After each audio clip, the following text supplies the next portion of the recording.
So I got a scientific question, right?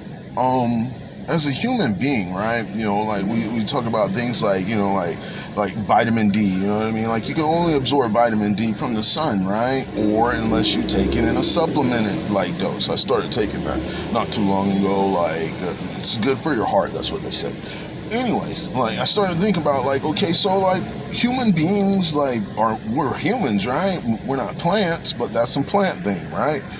So then I started thinking about weather and how it affects like nature and how it affects plants and all that other stuff, right? So you know what I mean? Like it changes how the plant produces its energy and what it does. So then I started to think about, well, how about human beings then? Like, I mean, even if you put on like clothes, like a jacket, like you bundle up when it's hot, or like when it's or when it's cold, I should say, you bundle up because right now it's cold, you know what I mean? And versus like when it's like hot and like you don't want, like like you dress down, like there's like you want to stay cool, right? But either way, like the changes in the atmospheric pressure, like those still have an effect on us too, right? Like that has to be a thing, right? So then how does that affect you, like in general, right? Like, you know what I mean? Like, does living in a colder climate, like how does that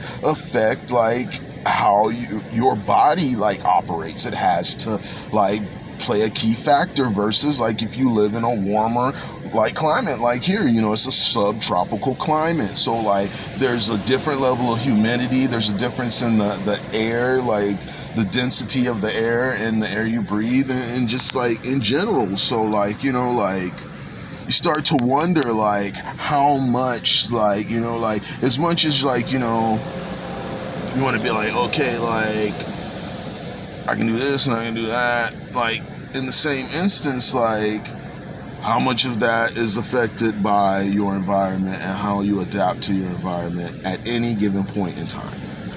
That is the question. I don't know, can some sciencey person like help me out? I need help on this discussion. I'm gonna make a website at some point, like something like that or something, like so I can like direct the flow of traffic. But for right now, like YouTube is a free media outlet, so I'm gonna use this.